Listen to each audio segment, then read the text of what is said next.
Bisa satu itu paling dikit minimal, paling banyaknya 11. boleh langsung dikerjakan 10 rakaat dengan satu salam, kemudian nanti satunya terpisah. Boleh juga mau langsung juga nggak apa-apa, tapi afdalnya 2 rakaat 2 rakaat. Sholatul lail matna-matna wa sholatul nahari matna-matna. Sholat di malam hari afdalnya 2 rakaat salam, dan sholat di siang hari pun begitu. Kata Nabi SAW, afdalnya 2 rakaat salam 2 rakaat salam. Semakin banyak pekerjaannya, semakin banyak pula ganjarannya. Karena dengan apa? Dengan 2 rakaat kita bertakbir, kemudian salam, nanti bertakbir lagi, semakin banyak itu pekerjaan, semakin banyak ganjarannya. Itu secara teorinya. Oleh karena itu, di dalam ajaran mulia baginda Nabi Muhammad SAW diingatkan kepada diri kita semua untuk mengerjakan sholat sunnah witir. Aktsarha 11 rakaatan, paling banyaknya 11 rakaat. Wa qallu ma yanbaghi ayat kasra alaihi 3 rakaatin, paling banyaknya 11, minimal afdalnya 3 rakaat, dan paling sedikitnya 1 rakaat. Akan tetapi tidak seyogianya bagi siapapun kita mendawamkan sholat witir dengan 1 rakaat. Jadi apa? Minimal 1 rakaat. Tapi kalau bisa, kalau bahasa kitanya jangan 1 rakaat. Paling sedikit 3 rakaat, 3 rakaat. Tuh, paling sedikit afdalnya 3 rakaat. Wa fi'luha min akhiril laili man lahu 'adatun rasihatun fil qiyam min akhirih afdalu, dan mengerjakannya di penghujung malam bagi yang punya kebiasaan untuk ibadah bangun di penghujung malamnya itu lebih afdal. Jadi sholat sunnah witir kapan waktunya? Setelah kita mengerjakan sholat isya. Kita kerjakan sholat sunnah, kerjakan sholat isya, kemudian sholat ba'diyah isya, lalu apa? Kita kerjakan sholat sunnah witir, itu sudah masuk waktunya. Dan habisnya kapan itu waktunya sholat sunnah witir? Dengan masuknya waktu subuh. Dengan masuknya waktu subuh. Berarti jam 4 kita masih bisa mengerjakan sholat sunnah witir. Apalagi saat ini subuhnya agak siangan, jadi kita masih bisa mengerjakan sholat sunnah witir. Jadi boleh di awal malam, boleh juga di penghujung malam. Namun afdolnya bagi yang punya kebiasaan bangun di penghujung malamnya, di sepertiga akhir malamnya, maka itulah waktu yang paling afdal untuk mengerjakan sholat sunnah witir. Qala alaihi salatu wassalam, telah bersabda baginda Nabi Muhammad SAW, ij'alu akhir sholatikum bil laili witran. Jadikanlah oleh kalian semua akan akhir daripada sholat kalian di malam hari dengan sholat witir. Itu perintahnya, itu landasannya. Lalu bagaimana kalau udah sholat witir di awal malam? Udah sholat witir di awal malam, sebagaimana Imam Al-Haddad radhiyallahu anhu sebut, wa man lam takun lahu adatun fil qiyami fa fi'luha ba'da sholatil isya'i aula bihi. Dan jikalau engkau bukan adalah orang yang punya kebiasaan bangun di penghujung malam engkau untuk ibadah, maka mengerjakannya setelah sholat isya lebih utama kebanding kagak ngerjain. Aduh, saya kalau penghujung malam, kalau lagi bangun-bangun, kalau lagi kagak-kagak, ya udah habis ba'diyah isya langsung kita kerjakan sholat sunnah witir. Itu lebih utama. Itu lebih utama. Kenapa? Karena misalnya saya tidak punya kebiasaan bangun di penghujung malam, maka saya bekerjakannya di awal malam sholat sunnah witirnya, sebagaimana yang dikerjakan oleh sebagian daripada sahabat Nabi kita Muhammad Shallallahu Alaihi Wasallam. Ada para sahabat yang mengerjakan sholat sunnah witirnya apa? Di awal isya. Setelah dia sholat isya, ba'diyah isya dia lakukan dia sholat witir. Saya ditanya kenapa? Karena aku tidak tahu apakah aku akan hidup sampai tengah malam atau tidak. Aku tidak akan tahu. Maka beliau kerjakan di awal malam. Yang satu lagi sahabat mengerjakan apa? Di penghujung malamnya. Saat ditanya kenapa engkau kerjakan itu sholat witir di penghujung malam? Karena aku punya kebiasaan bangun di penghujung malam dan aku lebih suka mengerjakan di penghujung malam. Dan memang tadi afdalnya itu menjadi penutup daripada sholat malam hari kita, yaitu sholat witir. dengan niat usolli sunnatal witri lillahi ta'ala. Ini ada orang yang berkarakan lagi, wah ini kalau witir 2 rakaat pertama atau 2 rakaat kedua atau sebelum penutupnya pakai minal witri atau usolli sunnatal witri, wah ini nggak bisa begini. Ini hanya bahasa. Karena yang namanya niat adalah di dalam hati. Penyebutan itu kan bahasa. Yang penting kan diniatkan, aku niat sholat. Sholat apa ya? Sunnah witir. Lah sudah. Karena Allah Ta'ala, gampang, selesai. Usolli sunnatal witri lillahi ta'ala. Udah jadi. Kerjanya mau langsung 2, mau langsung 4, mau langsung 6, mau langsung 8, mau langsung 10, boleh. Tapi 2 rakaat afdol. Minimalnya tadi, minimal sempurnanya berapa rakaat? 3. 2 rakaat salam, kemudian takbiratul ihram baru lagi 1 rakaat salam. Itu yang afdolnya. Paling sedikit minimalnya afdol 3 rakaat. Paling banyaknya afdol 11 rakaat.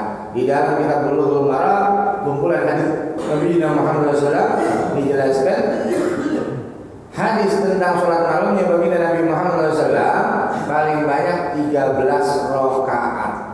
Kata ulama ahli hadis, ihtimal yang 2 rakaat itu adalah sholat ba'diyah isya yang tersambung dengan sholat witir, atau ada kemungkinan sholat sunnah witir yang sampai tersambung dengan qobliyah subuh. Jadi ada riwayat sahabat Nabi SAW ini melihat Nabi sholat sampai 13 rakaat sholat malamnya. Ada sebagian ulama ahli hadis, ini ada ihtimal, ada kemungkinan. Kemungkinan apa? Kemungkinan itu sahabat melihat Nabi mengerjakan setelah ba'diyah isya langsung tersambung dengan witir. Ba'diyah isyanya 2 rakaat, witirnya 11. Jadi berapa? 13. Ada ulama, sebagian ulama ahli hadis lagi yang lain bilang, enggak, ada kemungkinannya itu Nabi sampai kepada subuh. Jadi 11 rakaat sholat sunnah witir kemudian bersambung dengan qobliyah subuh, untuk menunjukkan bahwasanya waktu sholat sunnah witir di penghujungnya adalah masuknya waktu subuh. Jelas nggak buat kita? Yang jelas tidak perlu kita merepotkan hal tersebut atau memperdebatkan. Yang penting mengerjakan, itu yang pentingnya. Jangan kita berdebat doang tapi ngerjain gagak. Wah ini gimana kalau witir di awal malam? Entar malam hari bangun lagi gimana? Kan katanya apa ya? Kagak ada sholat witir 2 kali dalam 1 malam. Benar kan? Tidak ada sholat witir 2 kali dalam 1 malam. Sekarang kita udah tahu tadi. Batas minimal witir berapa? 1 rakaat. Afdolnya sedikit berapa? 3 rakaat. Paling banyaknya sholat sunnah witir berapa? 11 rakaat.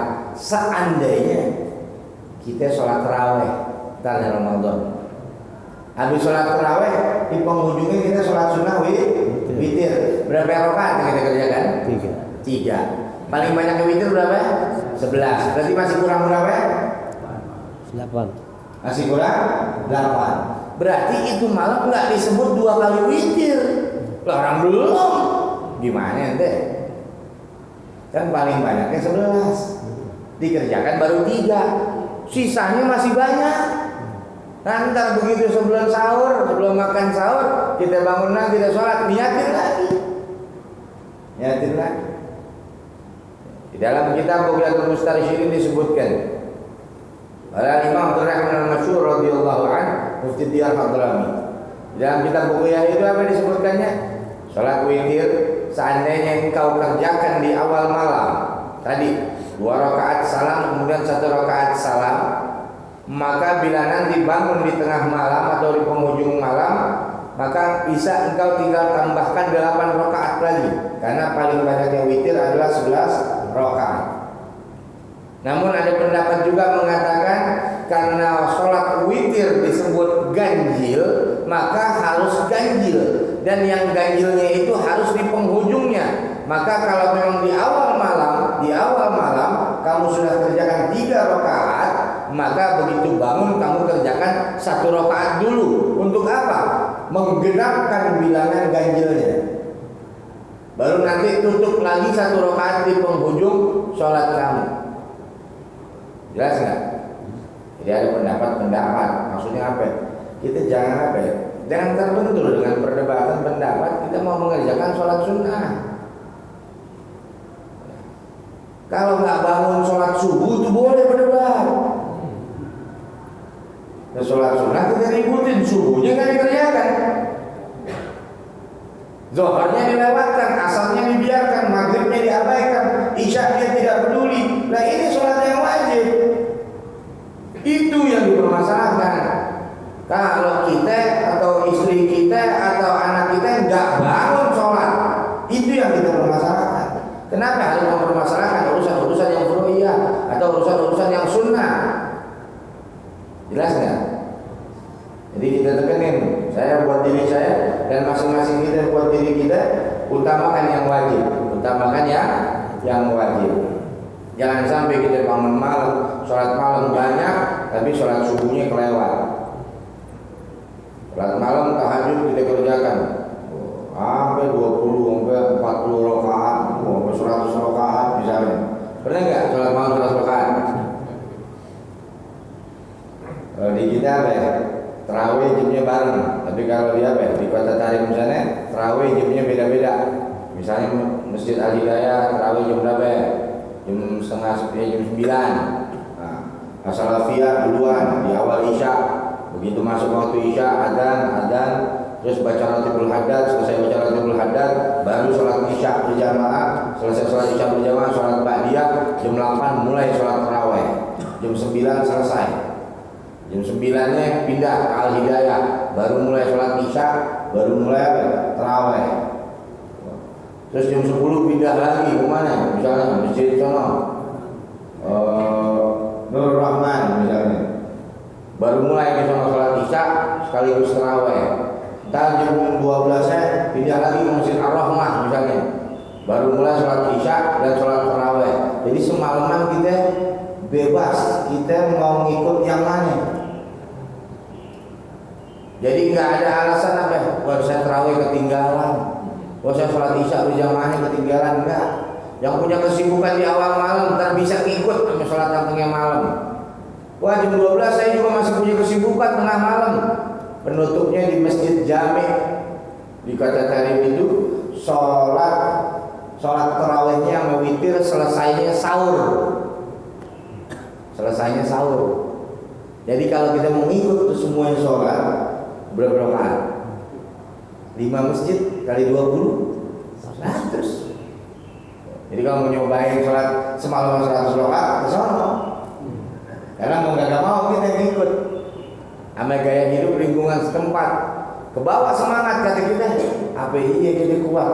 Apa iya sih?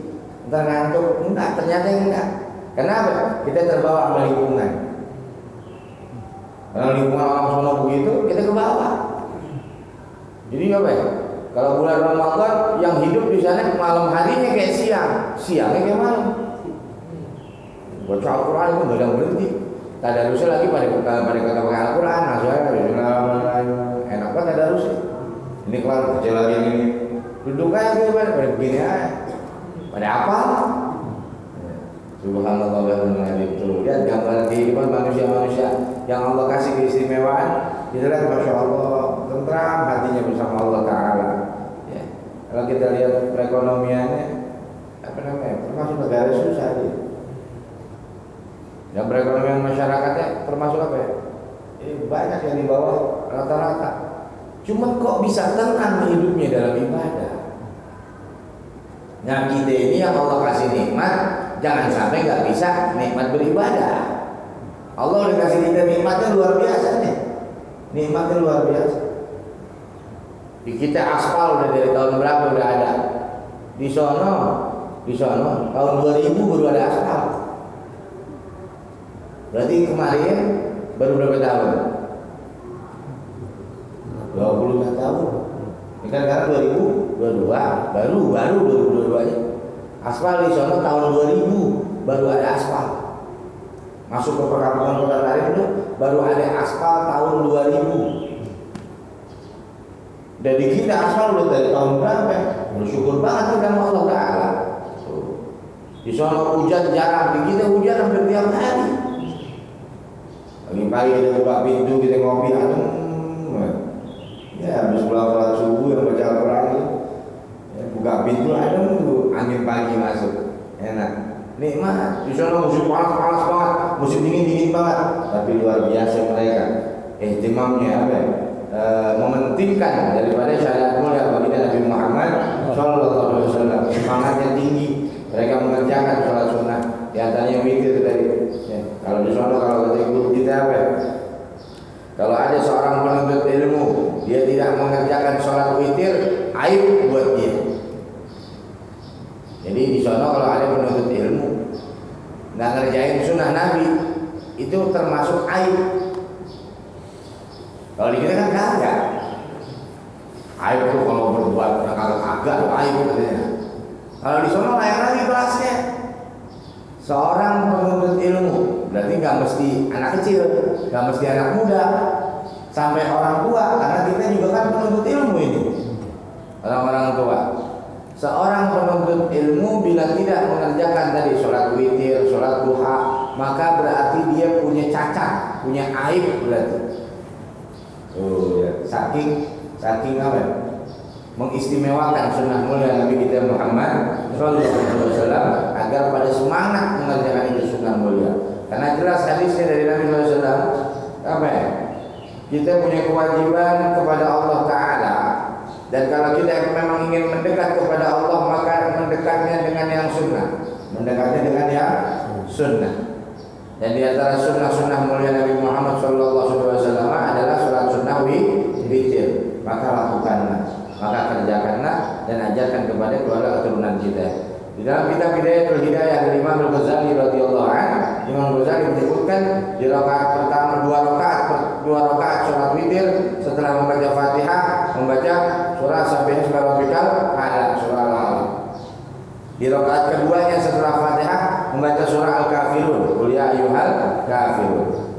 Kemudian salam, lalu bangun lagi nanti satu rakaatnya setelah Fatihah membaca suratul Ikhlas, qul huwallahu ahad satu kali, Al-Falaq satu kali, An-Nas satu kali. Jadi baca qul hunya bukan 3 kali, tapi 1 kali.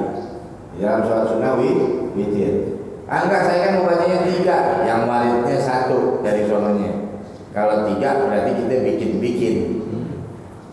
Kan 3 apa? 3 kali qul hu itu seperti apa? Membaca Al-Quran, mengkhatamkan Al-Quran. Karena 1 kali qul hu itu turut-turut Quran ya. Benar, cuman ini lain babnya. Kita lagi mau ibadah, ibadah ini ada tuntunannya. Yang jadi tuntunan kita adalah Nabi kita Muhammad Sallallahu Alaihi Wasallam. Nabi Muhammad mengerjakannya bagaimana? Seperti itulah kita akan mengikut mengerjakannya. Jelas.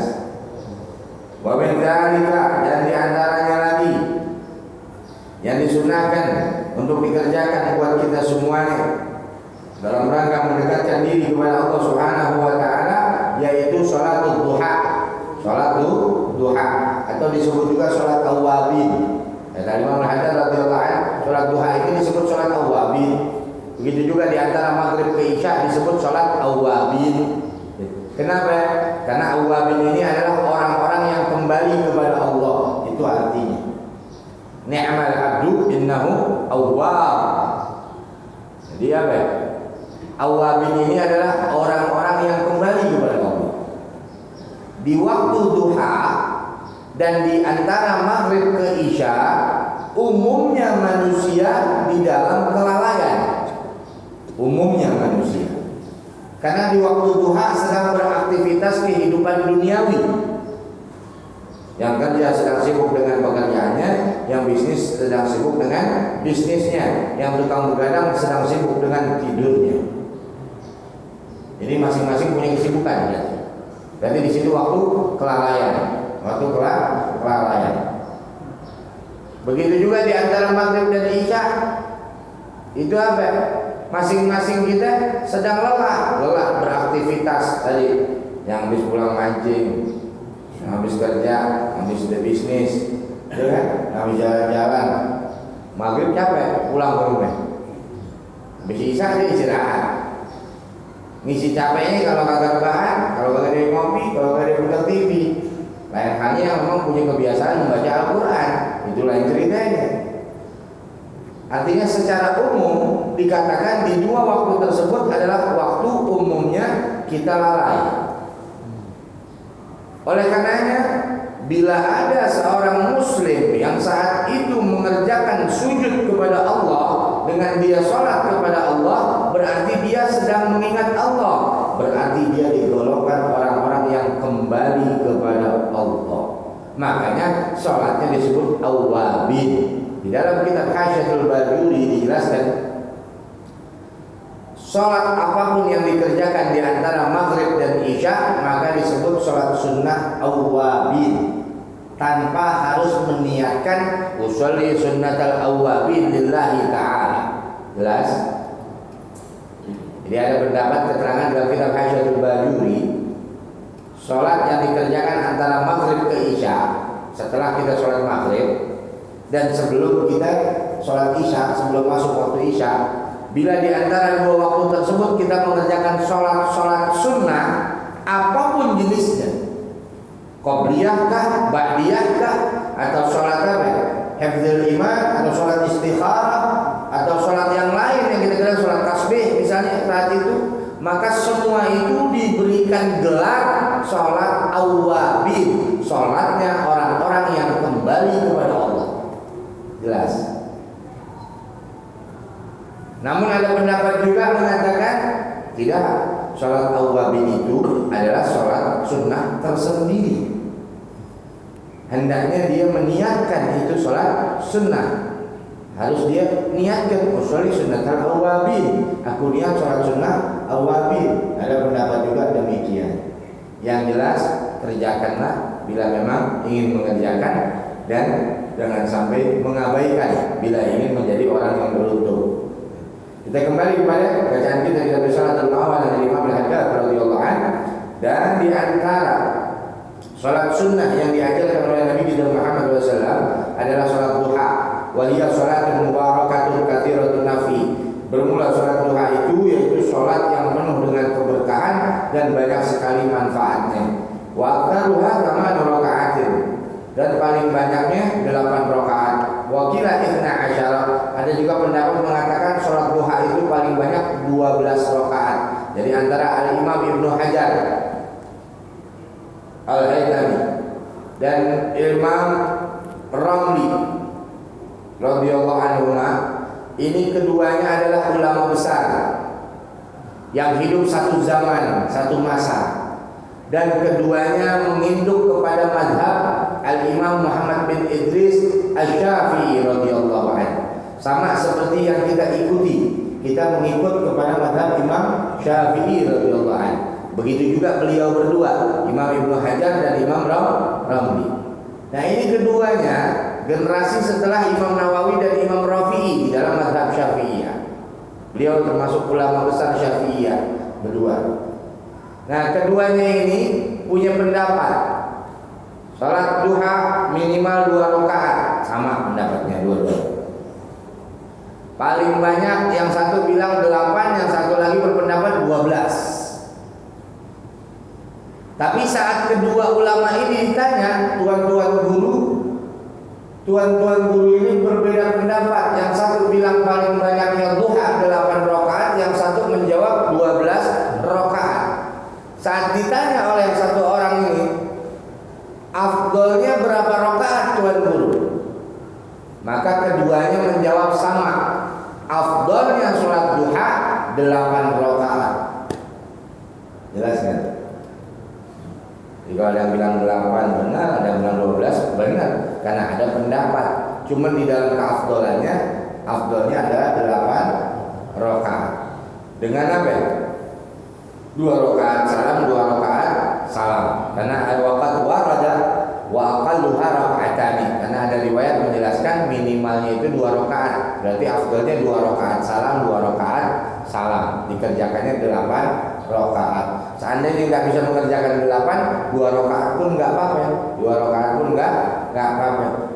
Apalagi kita hamba Allah yang hendaknya mengingat karunia-karunia yang Allah telah berikan kepada kita, hendaknya kita bersyukur kepada Allah di pagi hari tadi. Kita tunjukkan dengan beribadah kepada Allah Subhanahu wa taala, menjalankan perintah Allah Subhanahu wa taala dengan salat, dengan bersujud kepada Allah. Wa afdalu awqatiha an tusalla ila duhan nahar wa madha qaribu min rubihi. Dan afdalnya salat duha waktunya itu apabila mendekati seperempat siang, kurang lebihnya jam 10 pagi. Itu waktu afdalnya mengerjakan sholat sunnah duha. Walaupun ini dari mulai sholat subuh tadi, setelah sholat, ingat ya bahasanya, setelah mengerjakan sholat subuh maka dilarang mengerjakan sholat sunnah yang lain sampai terbit matahari. Setelah mengerjakan sholat subuh dilarang mengerjakan sholat sunnah yang tanpa sabab atau sabab yang mutaakhir, itu kalau kata ulama ahli fikih, sampai terbitnya matahari. Lalu bagaimana kalau ada orang belum sholat subuh tapi dia apa? Misalnya jam 5:30 baru bangun, boleh nggak dia sholat subuh? Wajib, bukan boleh lagi. Orang belum sholat subuh. Jelas nggak? Jadi bahasanya jangan apa? Setelah subuh dilarang sholat. Loh, nggak begitu bahasanya. Setelah mengerjakan sholat subuh lah. Kalau dia belum sholat subuh lah wajib sholat subuh. Wah, dia bangunnya jam 6 ya sekarang misalnya 5:57, 6 kurang 3 menit masuk waktu isyraq pagi hari ini. Nah itu apa? Berarti apa? Terbit matahari, udah naik sepenggalan ke matahari. Nah udah boleh kita untuk mengerjakan sholat sunnah lagi. Nah ini sholat sunnah syuruk atau isyraq sebutannya. Artinya saat apa? Mencorongnya itu sinar matahari mulai apa? Mulai bersinar. Nah itu disunnahkan kita ingat lagi kepada Allah. Kenapa enggak pas-pasan matahari tadi keluar bersinar? Kalau gitu kita sama penyembah matahari. Islam ini agama sempurna, dibedakan. Dia bukan bersujud kepada mataharinya, tapi mengingat ciptaan Allah Subhanahu wa taala. Di antara min ayatillah, tanda-tanda kekuasaan Allah, kebesaran Allah taala adalah diciptakannya matahari. Maka untuk kita apa? Melihat matahari berarti kita mengingat dengan kekuasaannya Allah Subhanahu wa taala. Saat kita ingat kepada Allah, maka beribadahlah, bersujudlah kepada Allah, maka kerjakan sholat sunnah isyraq 2 rakaat. Sebagaimana itu di dalam riwayat dijelaskan, barang siapa yang setelah sholat subuhnya dia duduk mengingat Allah Subhanahu wa taala, apakah dengan membaca Al-Quran, apakah dengan zikrullah, apakah dengan majlis ilmu yang manfaat, yang jelas dia tidak berbicara urusan-urusan duniawi, tapi yang dia kerjakan adalah pola pendekatan akhirat kepada Allah Ta'ala sampai terbitnya matahari, lalu dia kerjakan sholat sunnah 2 rakaat, maka bagi dia diberikan pahala haji dan umrah sempurna. Jadi kalau habis ngaji ini berhentinya pas isyraq, kita dapat fadilahnya luar biasa. Karena keberkahan, kalau pengen tahu keberkahan, pengen dapat keberkahan waktu, maka jaga di antara subuh sampai isyraq itu waktu. Pakai buat mengingat Allah. Nanti Allah kasih keberkahan waktu sama kita. Jamnya sama, waktunya sama, tapi kita bisa pergunakan untuk banyak hal. Itu yang disebut keberkahan waktu. Ada orang ngerjain ini juga. Ya. Ada orang apa ya? Dia baru baca apa ya? Baru baca surah-surah pendek, yang ini udah 1 juz bacanya. Nah, itu orang dikasih keberkahan waktu berarti. Dia bisa baca dengan tepat, baik, bacaannya benar, nggak ngaco tajwidnya, tapi kok bisa dapat 1 juz? Yang ini baru baca 1 surah. Nah, berarti keberkahan waktu dikasih.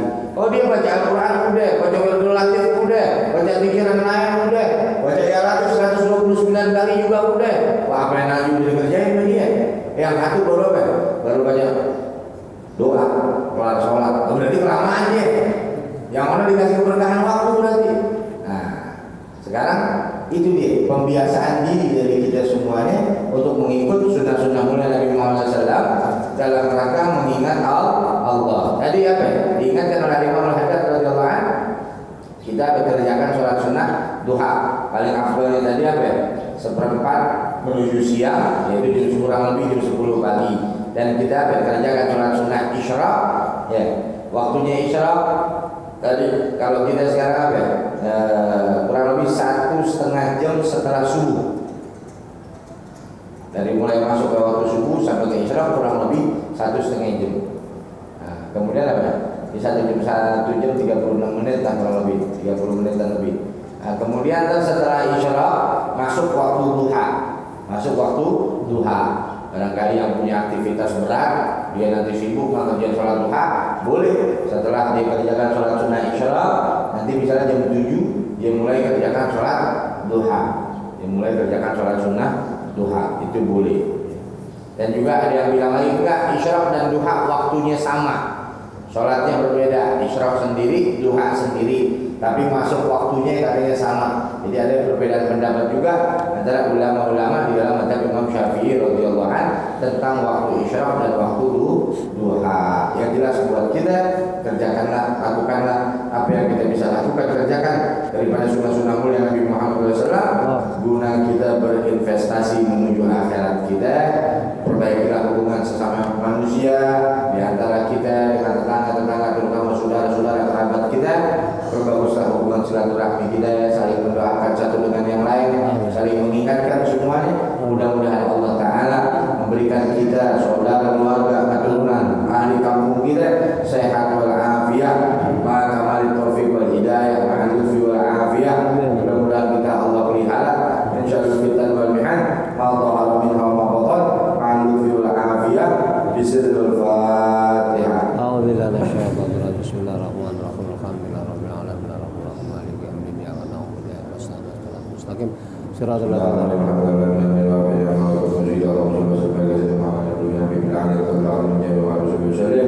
Allahumma arzuqna fahman nabiyyin wa hifdzal mursalin siratal muqarrabin. Allahumma aghnina bil ilmi wa zayyinna bil ilmi wa qina bit taqwa wa jammilna bil afiyah. Subhanakallahumma wa bihamdika asyhadu an la ilaha illa anta astaghfiruka wa atubu ilaik.